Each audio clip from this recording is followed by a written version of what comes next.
Welcome to IB8 Listening Test. Part 2. You will hear a talk by an instructor called Tom Ridley at Ranford Forge.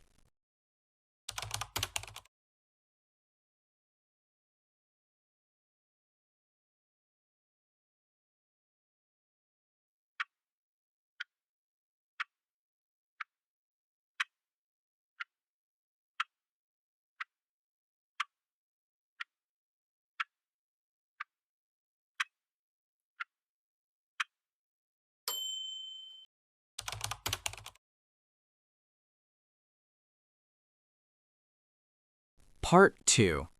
You will hear a talk by an instructor called Tom Ridley at Ranford Forge. Hello, everyone, and welcome. My name's Tom Ridley, and I'm one of the instructors here at Ranford Forge. In a minute, we'll head into the hot area, but before we do, I'll give you a short introduction to blacksmithing. Then I'll show you the main equipment, and after that, you'll have a go at shaping a simple metal hook. People sometimes assume blacksmithing is all about brute strength, but it's actually more like problem solving. One way it differs from, say, carving or painting is that you can often correct errors. If a bend is in the wrong place, you don't throw the piece away, you reheat it, straighten it, and try again. I mean, you can ruin it if you overheat it, but most small mistakes are fixable. Metal objects also tell us a surprising amount about earlier societies. When archaeologists find an old iron tool, they don't rely only on the outline because shapes get distorted over time. Instead, they look for clues on the surface, polished patches where hands repeatedly gripped it, tiny dents from repeated impact, or traces of soot showing it was used near fire. Those marks can indicate whether something was a kitchen tool, a farming implement, or part of a doorway. As for why people come here, it varies. A few arrive wanting to make something that looks medieval, but we keep today's session practical rather than decorative. More often, people come because they want to find a craft they might actually be good at. They'll tell me they've never been creative, and then they make a neat curve on the first attempt, and suddenly they're hooked. No pun intended. What I enjoy most about this job is the calm focus it demands. Once you're watching the color of the metal and listening to the sound of the hammer, everything else fades out. It's not that I love the mess or the noise, to be honest. It's that feeling of being completely absorbed. Now, most visitors are absolute beginners, so we'll go step by step. If you've seen dramatic videos online of people making swords in an afternoon, forget that. Today is about control and safety, not speed. Speaking of safety, before we go in, please remove jewelry, rings, bracelets, watches, and especially long necklaces. They can heat up or catch as you work. Tie back long hair as well. We'll give you protective aprons and gloves inside, so you don't need to change clothes, but do keep sleeves fitted. Inside the workshop, you'll see our forge. I'll explain what it does. It heats the metal evenly so it can be shaped without cracking. And if you're wondering what people do when they don't have a full forge at home, many hobbyists use a shared workshop like this one, paying for short sessions instead of buying all the kit. Finally, tools. Don't feel you need to bring anything today. We provide the basic set for everyone, and I'll show you which ones are essential for a first session. A hammer, a pair of tongs, and a wire brush for cleaning the surface between heats. Right. Let's go through.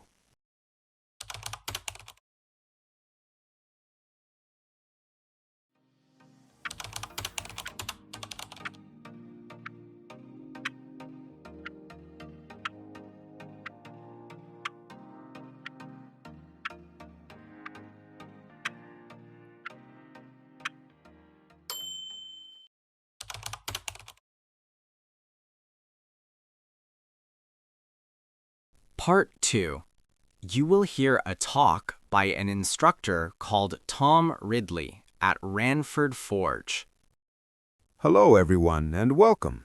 My name's Tom Ridley, and I'm one of the instructors here at Ranford Forge. In a minute, we'll head into the hot area, but before we do, I'll give you a short introduction to blacksmithing. Then I'll show you the main equipment, and after that, you'll have a go at shaping a simple metal hook. People sometimes assume blacksmithing is all about brute strength, but it's actually more like problem solving. One way it differs from, say, carving or painting is that you can often correct errors. If a bend is in the wrong place, you don't throw the piece away, you reheat it, straighten it, and try again. I mean, you can ruin it if you overheat it, but most small mistakes are fixable. Metal objects also tell us a surprising amount about earlier societies. When archaeologists find an old iron tool, they don't rely only on the outline because shapes get distorted over time. Instead, they look for clues on the surface, polished patches where hands repeatedly gripped it, tiny dents from repeated impact, or traces of soot showing it was used near fire. Those marks can indicate whether something was a kitchen tool, a farming implement, or part of a doorway. As for why people come here, it varies. A few arrive wanting to make something that looks medieval, but we keep today's session practical rather than decorative. More often, people come because they want to find a craft they might actually be good at.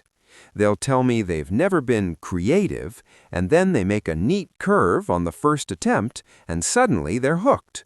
No pun intended. What I enjoy most about this job is the calm focus it demands. Once you're watching the color of the metal and listening to the sound of the hammer, everything else fades out. It's not that I love the mess or the noise, to be honest.